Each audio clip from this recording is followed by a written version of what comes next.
संसार को दोबारा कैसे जाके कहेंगे?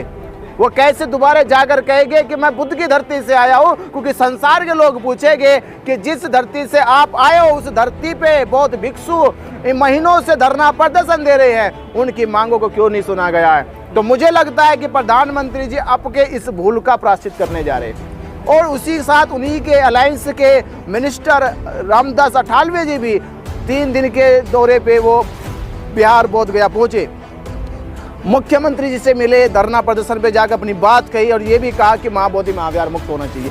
तो ये सारी आशंकाओं को जोड़ के देखा जाए तो लगता है अब सरकार की तरफ से भी एक सकारात्मक पहल हो रही है।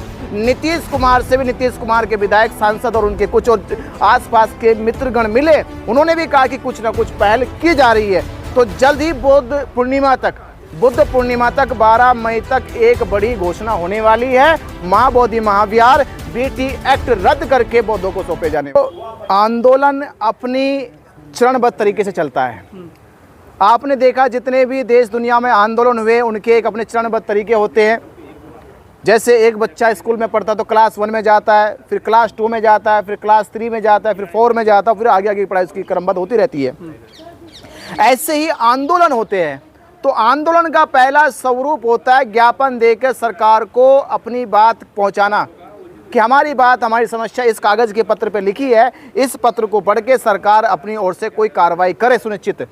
और सरकार आपके पत्र को, आपके ज्ञापन को पढ़कर नज़रअंदाज करके उसको डस्टबिन में जब डाल देती है तो तब हम लोग दूसरा कदम उठाते धरना प्रदर्शन देने का।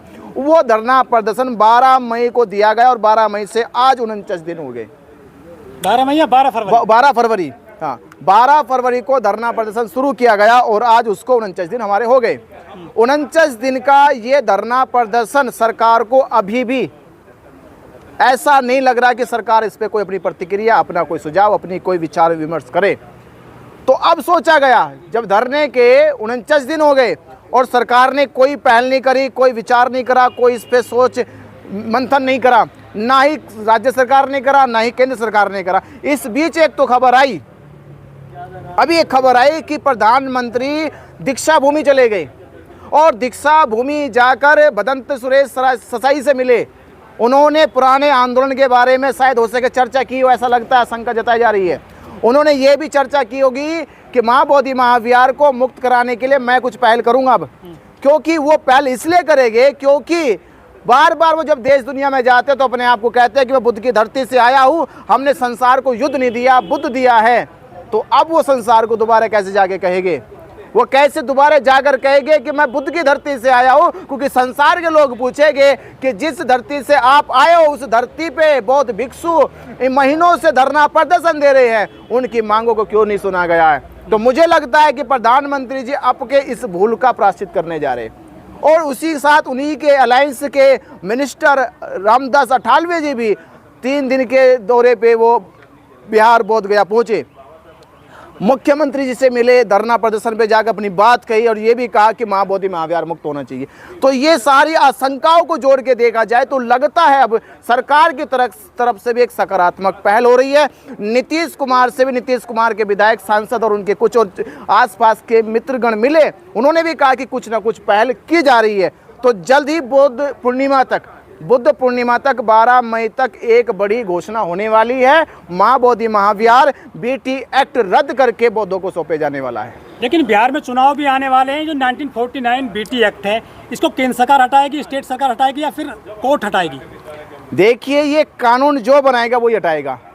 6 जुलाई 1949 को ये कानून बनाया पंडित जवाहरलाल नेहरू के कहने से। पंडित जवाहरलाल नेहरू ने एक चिट्ठी लिखी बिहार के मुख्यमंत्री और राज्यपाल को कि एक मामला महाबोधि महाविहार का वर्षों से पेंडिंग पड़ा है और हमने वादा किया था कि इसका निस्तारण कर देगा आज़ादी के बाद। तो राज्यपाल से बात हुई, मुख्यमंत्री से बात हुई, दोनों लोगों ने मिलकर ये असेंबली में बिल प्रस्ताव पास नहीं किया गया। 2 लोग बैठे, 2 लोगों ने एक एक्ट बनाया, BTMC एक्ट। उस एक्ट के तहत उसमें 4 हिंदुओं को, 4 बौद्धों को और DM को चेयरमैन बना दिया। तो जो बनाने वाले वो रद्द करने वाले भी है। पहली चीज जो बता रहा हूं मैं, पहली चीज है कि जो बनाने वाले 2 लोग हैं, मुख्यमंत्री और राज्यपाल बिहार के, ये दोनों लोगों ने बनाया, दोनों लोग इसको रद्द कर सकते हैं। जब बात इनसे नहीं बनेगी तो वो प्रधानमंत्री से बात कर सकते हैं, जब बात प्रधानमंत्री से नहीं बनेगी तो राष्ट्रपति से बात कर सकते हैं, और बात उनसे ना बने तो सुप्रीम कोर्ट से बात कर सकते हैं। तो हम तो ये कहेंगे यहाँ सुप्रीम कोर्ट की बात भी नहीं है, यहाँ प्रधानमंत्री की बात भी नहीं है, यहाँ महामहिम राष्ट्रपति की बात भी नहीं है, ये बात है मुख्यमंत्री और राज्यपाल की। लेकिन सर 1949 एक्ट के तहत यदि हिंदू और बौद्धिस्ट साथ साथ चलते हैं तो सांस्कृतिक धरोहर तो मजबूत हो रही है आपकी संयुक्त रूप से। बिल्कुल होनी चाहिए, हम तो खुद कह रहे हैं। हाँ, हम तो कह रहे होनी चाहिए, पर एक ही क्यों होनी चाहिए, सब होनी चाहिए। हाँ। भाई एक उंगली मजबूत क्यों करे, 10 की 10 उंगली मजबूत करो ना। तो एक घर के सदस्य को मजबूत करना और बाकी को कमजोर करना, ये कहाँ का न्याय है? हाँ। अरे घर तो वही अच्छा होता है कि जब घर के सारे सदस्य मजबूत हो जाए, सारे आर्थिक मजबूत हो जाए, सामाजिक मजबूत हो जाए, तो हम ये कहेंगे कि देश का महाबोधि महाविहारी क्यों हिंदू बौद्धों का होना चाहिए। देश के जितने भी धर्मस्थल हिंदुओं के हैं, जितने धर्मस्थल बौद्धों के हैं, सब में हिंदू और बौद्ध हो जाए। कह रहे 9 अवतार हैं विष्णु के, बुद्ध। अरे भाई 9 हो या 10वें हो, हम तो कह रहे हो जाओ ना, दोनों को बिठा दो, फिर विष्णु को बिठा दो और बुद्ध को बिठा दो। लेकिन मजबूत तो वहां पर हिंदू हो रहे हैं, कोई हम मंदिर कह बन गए हैं वहां पर। हम ये कह रहे कोई भी मजबूत हो जाए, पर बिठा दो एक बार। राम मंदिर में बुद्ध को बिठा दो, हम सहमत। केदारनाथ में बुद्ध को बिठा दो, हम सहमत। जगन्नाथपुरी में जो उन्होंने कपड़े ढक रखे वो कपड़े उतार दो, हम तो कह रहे बैठाने की भी छोड़ो। जितने बड़े बड़े तीर्थ स्थलों पे, जितने बड़े बड़े धामों पर इन लोगों ने चुंदड़ियां उड़ा रखी है, श्रृंगार कर रखे हैं, रंग रोगन लगा रखे, वही सब उतार दो बस। ये दुनिया को तो दिखाई दे जाएगा कि मूर्ति बुद्ध की है या विष्णु की है।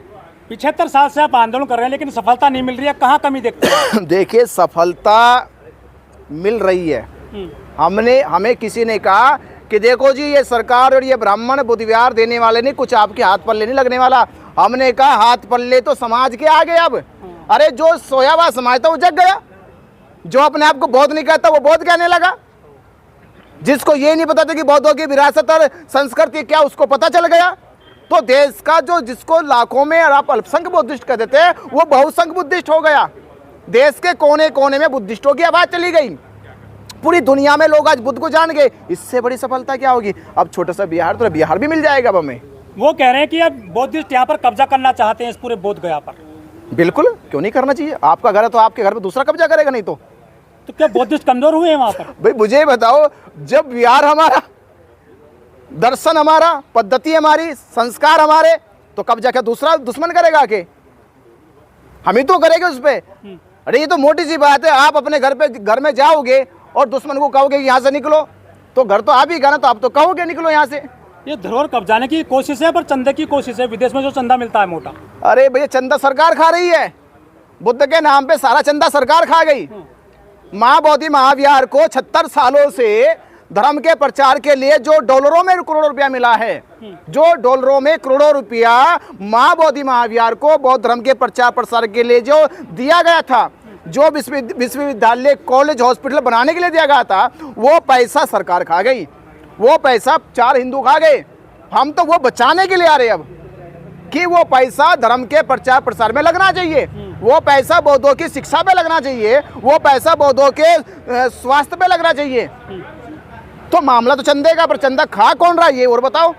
ये चंदा 76 सालों से सरकार और 4 बेटे हिंदू खा रहे। आपने की सरकारी कहां से मिलेगा? अब राम भी आ गया तुम्हारे, विष्णु भी आ गए तुम्हारे, कृष्ण मथुरा में आ गए तुम्हारे, और किसको लाने की जरूरत है अभी? और फिर भी करे हिंदू राष्ट्र लाएंगे, राम राज्य लाएंगे। तो ये केवल बेवकूफ बनाने की बात है। 14 अप्रैल की क्या तैयारी है आपकी? 14 अप्रैल की तैयारी है। बाबा साहब डॉक्टर अंबेडकर जी ने एक लाइन और मैं कह रहा हूँ कि लूटी संस्कृति हमारी दासहीन बनाया था, बहू बेटी और बच्चों को घर के बाहर जलाया था, आंखों से टपके आंसू कोई फरियाद सुन ना पाया था, होता रहा शोषण हमारा, कोई अल्लाह ईश्वर देवी देवता भगवान ना आया था, और लिया जन्म भीम ने जगत में पढ़ लिख कर अनूठा ज्ञान पाया था, और तोड़ मनवाद की जंजीरों को देश के दलित पिछड़ों को आजाद कराया था।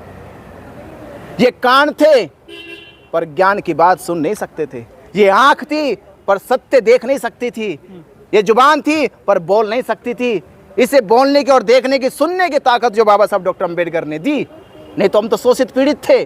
तो वो आवाज बुलंद हुई है। इसी आवाज बुलंद के साथ मुक्ति का भी हमें बिगुल बजाना है। इस मुक्ति के बिगुल को हम 14 अप्रैल से शुरू कर रहे हैं। ये 14 अप्रैल से शुरू हो जाएगा और बुद्ध पूर्णिमा 12 मई तक बोध गया पहुंच जाएगा। ये रथ यात्रा, पद यात्रा 500 बौद्ध भिक्षुओं के साथ ये जन जागृति लेकर चलेगी। बीटी एक्ट 1949 किस तरह से 76 सालों से बौद्धों की संस्कृति सभ्यता को लूटने का काम कर रहा है, ये जागरूकता फैलाई जाएगी कि भारत में बौद्धों की विरासत पे किस तरह से ब्राह्मणों ने कब्जा किया।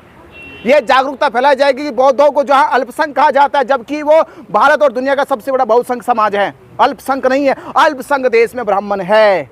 ये किसी मीडिया ने नहीं बताया, ये किसी हमारे मीडिया ने बताया कि ब्राह्मण सबसे बड़ा अल्पसंख्यक है। वो 3% का आदमी, बौद्ध कैसे 3% के आदमी है? वो तो ओबीसी भी बुद्धिस्ट है, एससी भी बुद्धिस्ट है, बुद्धिस्ट भी बुद्धिस्ट है। अरे लेके आप पश्चिम बंगाल से लेके आइए, पश्चिम बंगाल से अब सारी बेल्ट बुद्धिस्ट है। पूरी दुनिया में लोग बुद्धिस्ट है, तो हम फिर भी अपने आप को कहें बुद्धिस्ट अल्पसंख्यक है। अरे अल्पसंख्यक ब्राह्मण है भाई, और ब्राह्मण है अपने आप को अल्पसंख्यक लोग ना कह दे उसे कोई, ये जान ना जाए कि वो अल्पसंख्यक है, इसलिए वो कह रहे कि हम हिंदू है, हम सनातनी है। क्योंकि जब वेद पढ़ोगे, जब शास्त्र पढ़ोगे, तो शास्त्रों में ब्राह्मण, क्षत्रिय, वैश्य, शूद्र अलग अलग है। तो ब्राह्मण सबसे अल्पसंख्यक हो जाएगा। काउंटिंग करो ना, ये जाति जनगणना का विरोध क्यों कर रहे? मीडिया को क्यों नहीं पता चल रहा? राजनीति नहीं, असली मुद्दा तो यह है कि जाति जनगणना हो जाएगी तो अल्पसंख्यक ब्राह्मण हो जाएगा, और जब अल्पसंख्यक ब्राह्मण हो जाएगा तो लोगों को पता चल जाएगा कि राम मंदिर हिंदुओं के नाम पर जीता गया। राम मंदिर की लड़ाई के लिए ओबीसी सामने आया, ओबीसी जेल में गया, और वहां की पूजा पाठ पद्धति, दान लेने का और मालाई खाने का काम किसने करा? ब्राह्मण ने करा। तो बराबर चल जाएगा कि अल्पसंख्यक आदमी लूटने का काम कर रहा। तो भैया मैं कहूँगा बौद्ध बहुसंख्यक है,